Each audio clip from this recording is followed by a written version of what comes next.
In the world that we live in currently, just how practical is it to assume where someone is from based on his or her appearance, language spoken, or name? And like many of the guests on Proudly Asian, our guest for this episode is someone whose appearance will not really give away her unique upbringing and life story.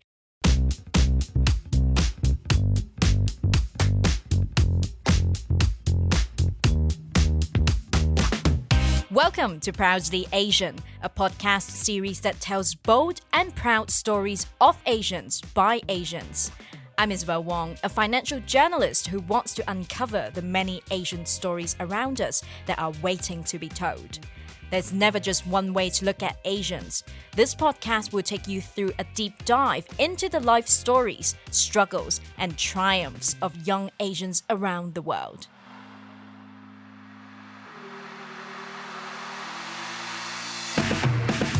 On today's episode, we have Jazmine Sachiko Ross, the founder of Sachi Coastal, who was born and raised in Ishikawa, Japan. While born to British parents, Jazmine never lived in the UK and is a native speaker in both Japanese and English. She talks to us about how she defines her identity and raising awareness about mental health in Japan.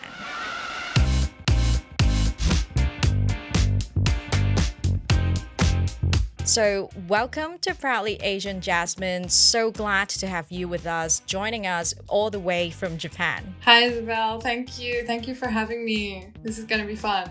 Normally, when a guest comes on the show, I will ask them this particular question to start off the whole conversation. So, tell us about your background. Who are you? What are you? And where did you grow up? Well, I was born and raised in Ishikawa Prefecture, Japan, in a village of 8 houses, surrounded by absolutely nothing. Yeah, both my parents came to Japan in the 80s. So they had me and my sister in Ishikawa, and we've stayed there ever since, until I left home to explore the world, so to speak, but yet to leave Japan. So I spent my entire life in Japan, regardless of how I look. And yeah, that's me, I suppose. And, some people who recognize you would remember that they saw a YouTube video of you that came out a while ago where you talked about growing up in Ishikawa, which is not even like a big city that someone would imagine, as a Caucasian British kid. So I guess people would be curious, what was the experience like? Yeah. When you ask me what the experience was like, it's difficult to answer because, for me it was normal. But I guess from the point of view of how my experience could be different from any other Caucasians in Japan is, first of all, the fact that I was in the countryside, completely surrounded by Japanese people, not one single person who looked like me, except for my parents, of course. So there was very little examples around me of how I should behave.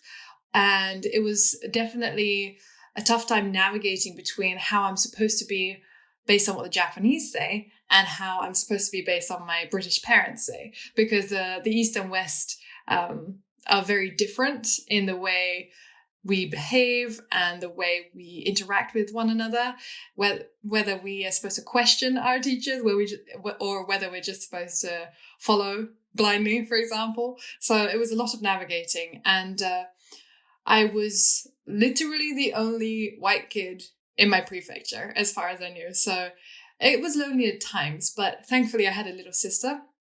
I still have I have a little sister, so she made things a bit more fun. Yeah. And when you went to school as a kid, did you just mingle with your classmates and schoolmates with no problem, or would they still sort of notice that you might look a bit different to them? Kids are they can be vicious, but for the most part, I don't remember being treated any differently because of how I looked per se. Having said that, though, we were raised in the countryside, so when the kids turned on you, they really turned on you. Like, my class was only, in elementary school, I think there were only 13 or 14 kids. So when it was time to be picked on, it was everybody versus me. And I guess it was, just, easier for me to be a target just because I look different. But as far as like day to day, I never really felt like I was being treated differently because of my color, especially because I could speak the language. Obviously, you are a native speaker of Japanese and the English language, but growing up, did you have to specifically take efforts to learn either of the language, or you just sort of naturally picked up both? Actually, I did naturally pick up both, but I was also at a disadvantage for both. So I had to study actively for both. This is a really twisted answer, but yes, I acquired English and Japanese as I spoke to my peers and to my family, but inside the household was all English, and then at school was all Japanese. I had no Japanese television, so I never listened to the news or the TV programs that all my classmates were watching and listening to. So my teacher in school told me one day that I needed to really study Japanese. Otherwise, I'll fall behind for junior high school. So me, terrified of being like left behind, really actively studied Japanese. And thankfully, that's kept me, on top of my language in that field. But on the other hand, in English, my parents had to actively teach me, how to read, and my spelling is still atrocious, but how to spell and language outside of the day-to-day, do your dishes, tidy your room, how was your day? It's a very limited language compared to what is used in the real world. So in that sense, I really had to work on my English as well. In an earlier episode of Proudly Asian, we were talking to this humanities professor, and then she also did make a comment about like how people normally assume languages were born instead of acquired, but it's actually not true. It's like people do need to work hard to acquire any languages that they speak. And, like languages aren't just born according to their ethnicities or according to their parents.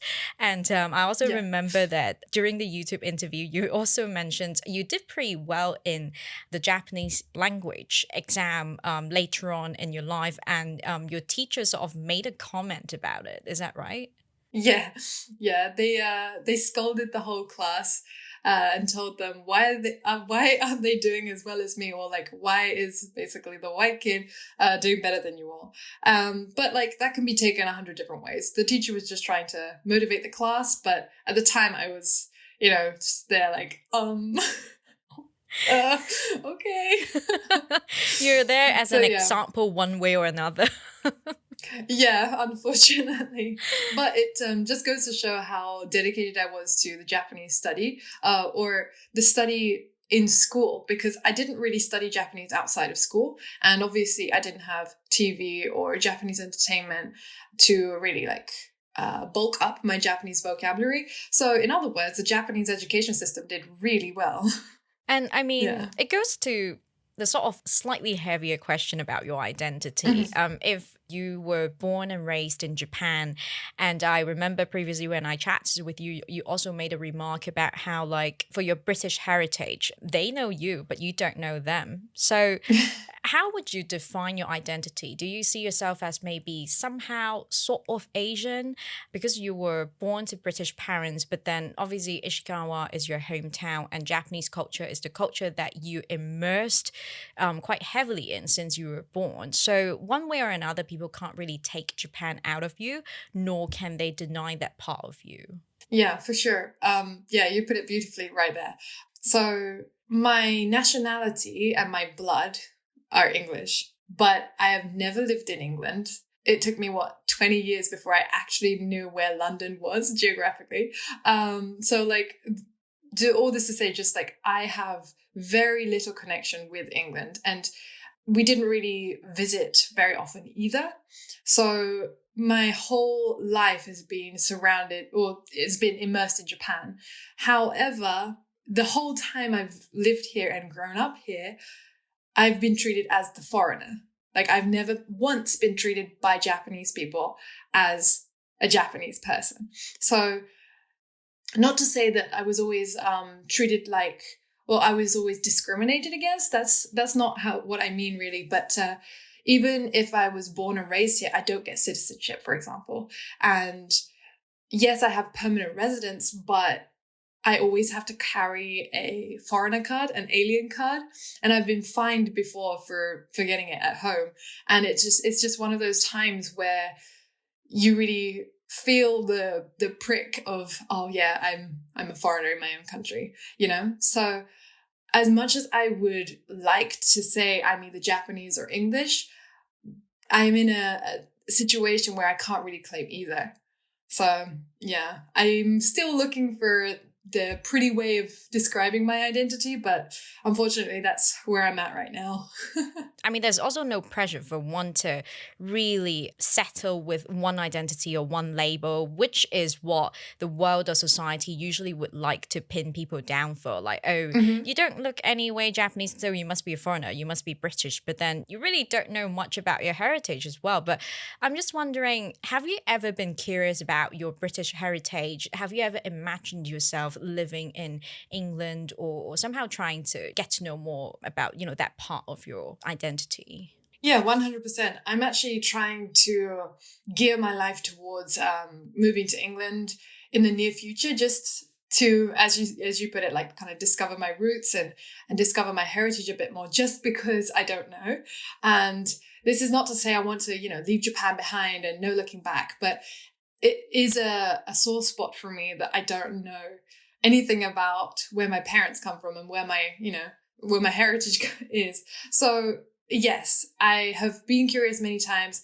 I actually wanted to go to England for university originally, but my passion is marine biology. So England obviously was a possibility, but I was looking at other possibilities over England for starters. And yeah, it would be the sole reason to try and discover my heritage. I remember you also mentioned a very interesting story to me about earlier in your life, an earthquake took place in where you lived. And then the first person that called you wasn't Japanese, apparently.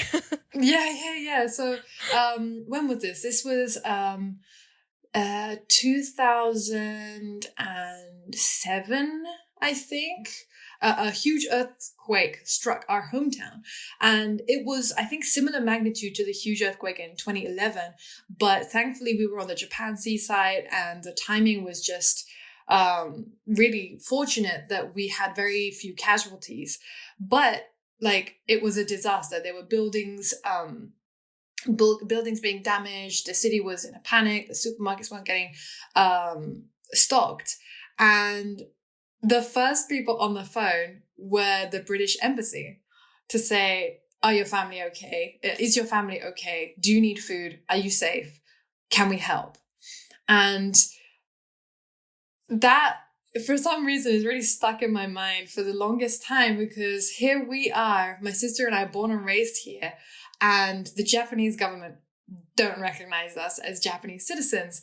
And yet the English government or the English embassy, we've never lived in England. We're barely British citizens.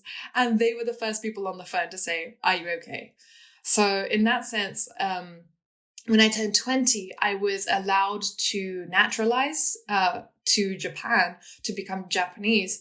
But part of me was always just like Japan has never treated me like Japanese. Whereas England, even though I've never stepped foot on English soil as a citizen, they were the first to reach out. They are there. They recognize me. So even with the cultural aspect of being way more Japanese than English, there is a part of me that definitely wants to go back to England. And me just saying go back to England just goes to show that I recognize myself as English. Yeah. I see. Yeah, it's actually quite interesting because for your case, it's also quite similar to a lot of people who are in the Asian diaspora's community, because they might look a certain way, they might be ethnically something, but then they still find themselves not fitting in anywhere. But for some unique situations, they still find themselves, fitting in just anywhere. Mm-hmm. Because, for example, like Asian Americans, currently they are still fighting to be seen as Americans, despite there's Mm-hmm. no dispute that they are actually Americans. And meanwhile, it is also hard for example, where I live in Hong Kong, for local Hong Kongers to understand why someone who looks Asian could not speak a word of any Asian languages. It's a bit hard for them to Mm-hmm. comprehend as well. So Right. a lot of mixed race kids, Asian Americans, British born Asians, Canadian born Chinese, they often live a life like what you just described, a perpetual foreigner. And you are also in that reversed situation where people just won't be able to understand your upbringing purely just because you aren't ethnically Asian. So Mm-hmm. it brings me to ask you, how do you think identities can be defined? Is it purely by blood, by lived experience? And there are people who still try to make assumptions about where someone is from based on looks. How does that all make you feel? As I just mentioned to you about how I'm trying to figure out my own identity, I think identities are probably different for every single person. Like, we all have different fingerprints, right? Like, I think identity is basically like our own, fingerprint, and everybody has a different version of it. So there might be some people who are 100% Japanese blood, for example, 100%, ethnically Japanese, and they define themselves as, yes, we are Japanese because we're Japanese blood. And that's okay. And there might be Asians in America who define themselves as, Japanese because of their blood, or they define themselves as more American. I think they can still be both, but, like, depending on the people, there might be more emphasis towards like, no, I'm American, I don't know anything about Japan, versus, no, I have, Japanese blood in me, I want to respect and, treasure that culture, I identify more as Japanese. I think there are different ways of identifying yourself depending on the person. So as much as this question is often asked in this day and age, I think it's really it almost asked too often, as in, like, do we have to have like a certain rule for identity? And it's probably why I always kind of stiffen up a little bit when people ask me about my identity, because it's like, just figuring it out, I think.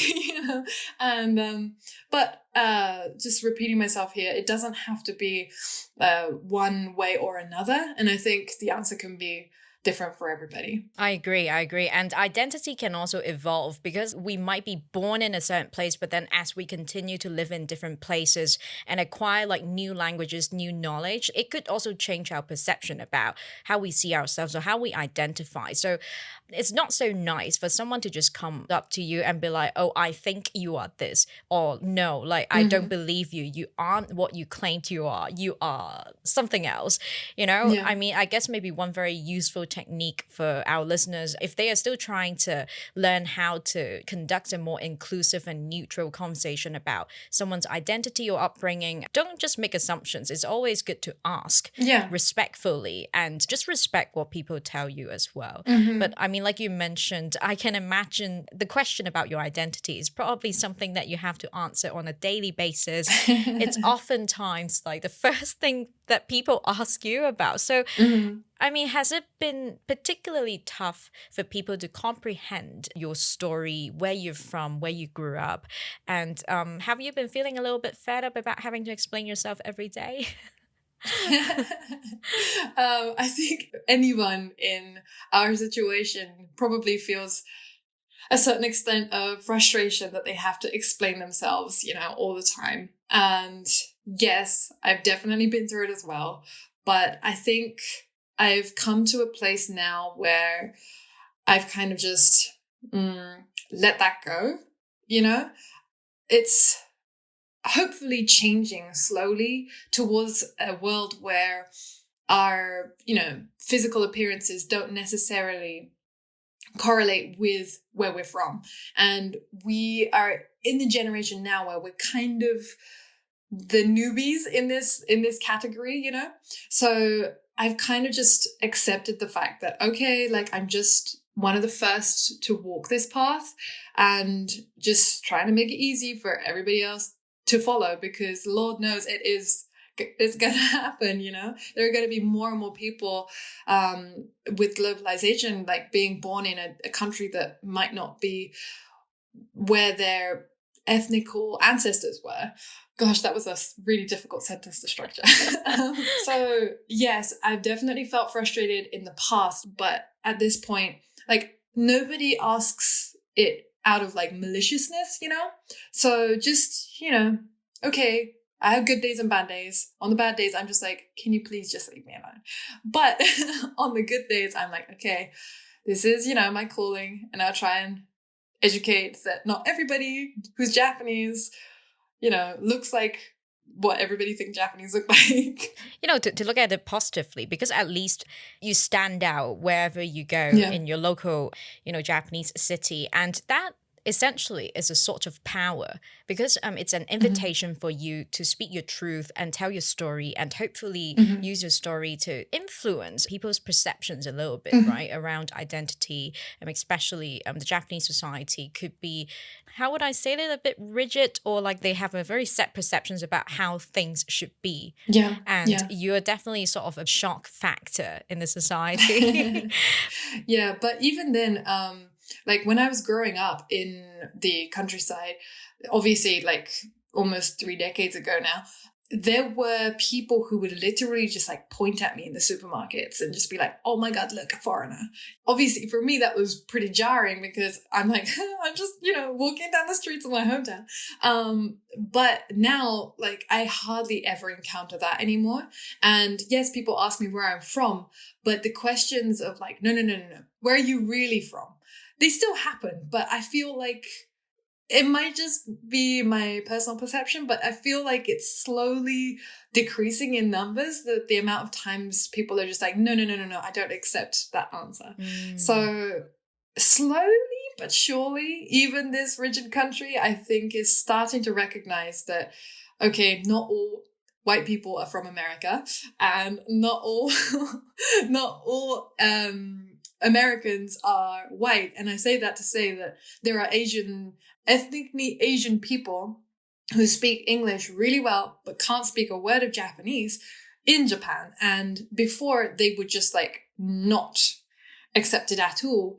But, you know, we have ALTs, like language teachers who are Asian, like in the schools and things. And before it was strictly Caucasian, but now there's a lot more diversity in the teaching as well. So I think it's slowly, and let me emphasize slowly, changing.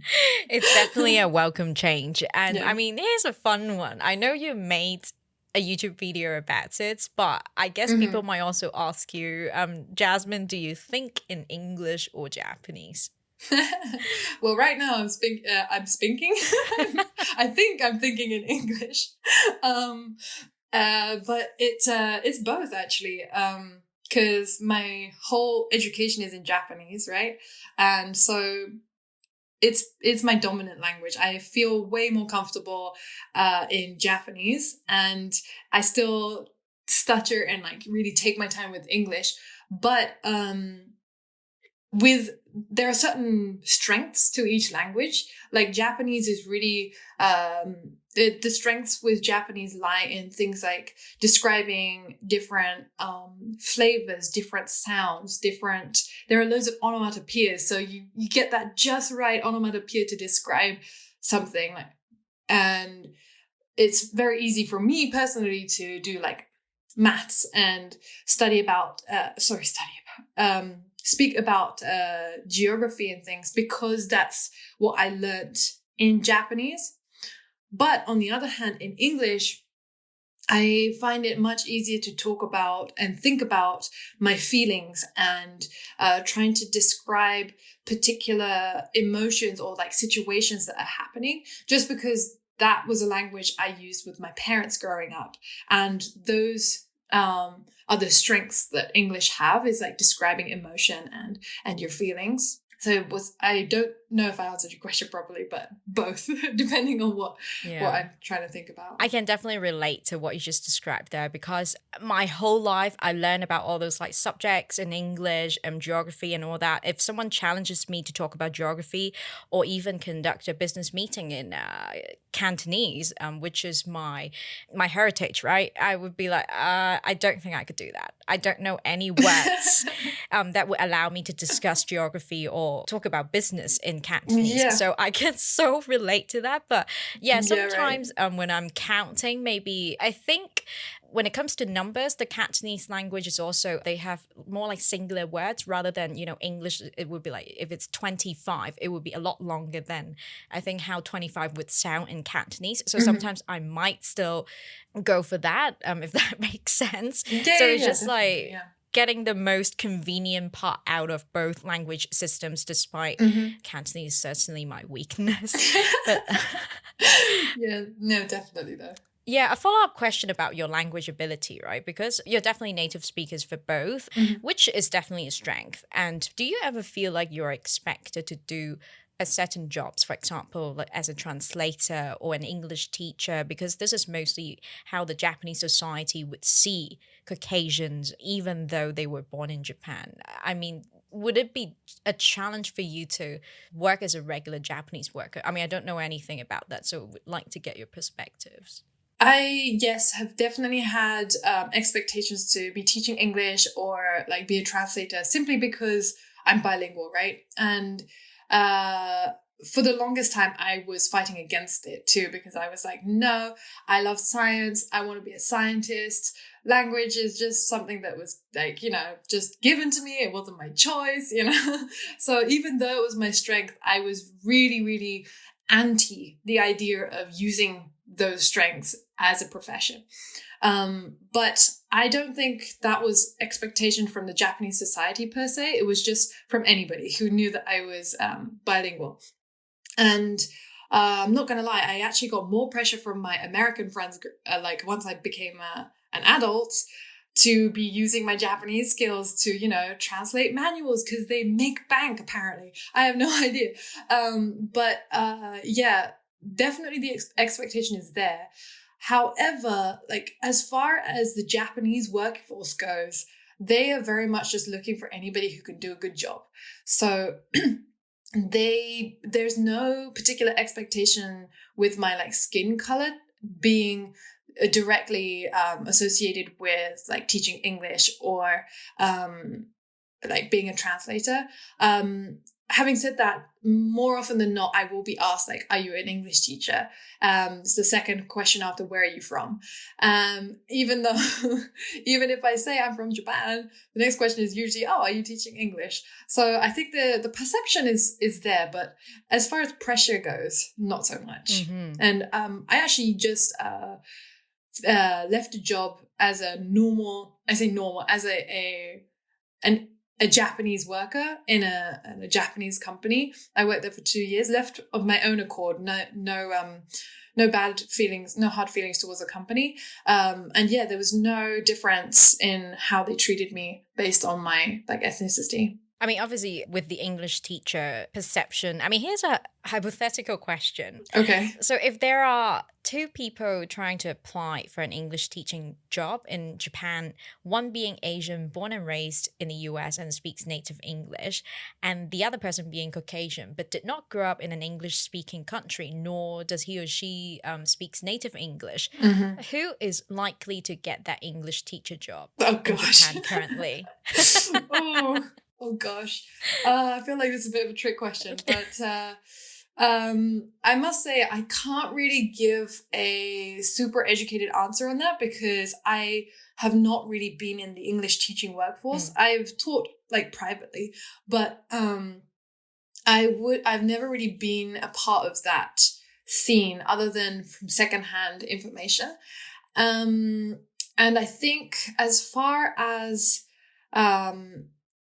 just English teaching in general goes, if you are applying, for example, from America, no matter what your skin color, they're going to say, yes, Americans. Because in Japan, that is like America is the country where they speak like the best English, so to speak. And Japan, the English that's taught in Japan is American English. So lots of people actually have trouble listening to English, British English and like other accents. So if you're American with an American accent, they will be delighted to have you. Wow. On the other hand, so there's this system called like ALTs, assistant language teachers in Japan, and that is the purpose of that is not so much to teach English, but to kind of expose the Japanese children to like diversity. So in that sense, maybe a person who doesn't necessarily look like an English speaker speaking English, or a Caucasian, for example, not speaking perfect, or should I say like not the expected pronunciation for English, I feel like they would both hold kind of like a 50-50 chance of like which is more interesting for that system. I mean, I didn't want to trick you, but then that definitely happened from someone I know in Hong Kong. It's like this person being a native English speaker from the UK, and he still lost the job to an apparently Caucasian person who actually doesn't speak English. So I was just so curious how, you know, like in Asia, they value optics rather than substance more. So this is why I was just curious if that's also the case in Japan. I mean, it's probably company for company as well, right? Like, I hope there are more companies that are a bit more open-minded in this day and age. For sure. And I wish more Asian countries would have that ALT program, because definitely kids need to be exposed to, you know, the diversity the world that has to offer. And I think currently, maybe in my current city in Hong Kong, the awareness is not there, to be honest. Right, yeah. But then since we are talking about the English language in Japan, in our previous chat, we also touched on how sometimes for English learners in Japan, they find it a lot easier for them to express themselves in English rather than their native Japanese language, which brings me to talk a little bit more about the mental health issues, the topic in Japan. And I know that you're also very vocal about yourself going for therapy sessions. I'm just wondering if you could tell us more, and how do people normally react when you openly discuss that? Yeah, thank you for touching on that. So as I just mentioned in the question about speaking or thinking in English or Japanese, I definitely have an easier time thinking in English when it comes to trying to process my feelings, right? And I thought this was just because I used to talk about that with my parents. But some of my Japanese friends who are not bilingual, who are English learners, have actually told me that they find it easier to express themselves in English when they talk about their feelings. So like in relationships, for example, like there are certain times where the English language has certain vocab to describe or express a certain emotion that Japanese just simply doesn't have. So when I say the strength of the language, English literally has more vocab for emotions, right? So I think it's much easier for people to express themselves like in English, and like even if they're not like native in English, once they get to a certain level where they can describe how they're feeling, then it just becomes so much easier to express themselves, and they become much more expressive human beings simply because now they have the means, the tools to express themselves. And circling back to therapy, I'm very vocal about the fact that I go to therapy because it's changed my life in so many different ways, all positive. And it's something that is still quite taboo in Japan, where like every school does technically have a counselor. But if you're seen going into the counselor's office, people kind of give you the side eye and like, oh, like what's wrong with her that she's going to the counselor's office, you know? And I'm hoping that that's still, you know, changing. But I am trying to open people's minds up in more than one way of like, yes, I speak both languages. Yes, I'm born in Japan, regardless of how I look. And yes, I am a very, very big advocate for therapy. And there's nothing wrong with going. There's no reason to be ashamed in going. And so far, when I've vocalized that in Japan, the response has kind of been like, oh, okay. And then people are just like, don't really know how to handle it. So it's still, I think, a very new concept in Japan that you are going to therapy and you're still a perfectly normal, functioning human being, that you don't have some like, mental illness. And maybe you do, but like that is so much more talked about. And, it's so much more, how do you say, accepted in the West. And I'm just trying to spearhead the same kind of acceptance here in Japan. Mm-hmm. And it's time for us to move on to the next segment, which is called Rapid Bias. Now, in this segment, I'll be asking my guests biased questions they've got asked at some point in life. And in Jazmine's case, common questions that she gets asked as a British girl in Japan. So, Jazmine, are you ready? Okay. First question. You're white. How can you be from Japan? How can I? Good question. Don't know. It's a miracle. And next up, do you like living in Japan? Yes, I've spent my whole life here. Do you? Do you like living in Japan? Next one is, you're more Japanese than the Japanese are. Thank you, I guess. I hate these because it's like, I think it's a compliment, but also it's like, you're foreign, but you're Japanese, but you're not Japanese. It's just like, what are you trying to tell me right now? Exactly. Just like how sometimes like Asians who grew up outside Asia, their friends would be like, oh, I forgot you were Asian. I was like, you're essentially white, right? And finally, you are a foreigner. You won't understand. Okay. You do you, boo. Thank you for highlighting some of these annoying questions that you get asked quite often, Jazmine. So that was Rapid Bias.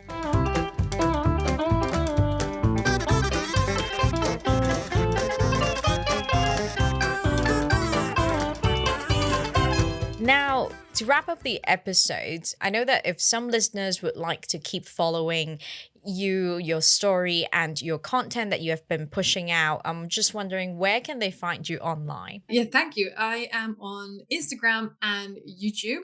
I am under the name Sachi Coastal. Sachi meaning happiness in Japanese. It's also my middle name. Sachiko meaning happy child. I love this name. It's very Japanese. And because my passion is marine biology and like protecting our beautiful earth, it is Sachi on the coasts, therefore Sachi Coastal. And I have a YouTube channel basically now talking about being bilingual and bicultural, all that stuff. But also my main message is that like wherever you're from, wherever people think you're from, the core thing that never changes is the fact that we're all human and our home is planet Earth. So I would love to start pushing out more content with that message up front. So while now it's still not quite out there, it is upcoming. So I hope anyone who is interested will, stay tuned and please join the team, join the current. Let's make change.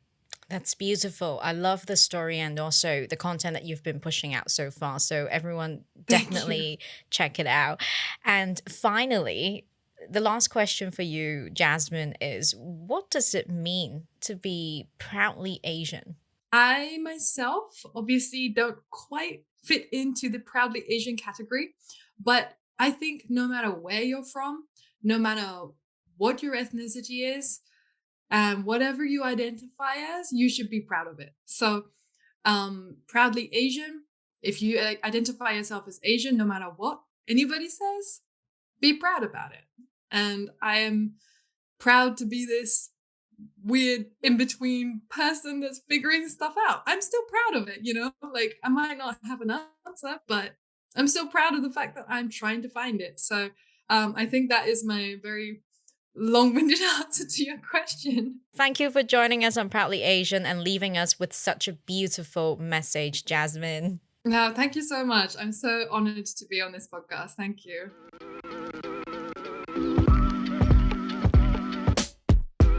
That's it for this episode of Proudly Asian. Don't forget to follow us on Instagram at proudly.asian for more content. We are on Spotify, Apple Podcasts, and YouTube.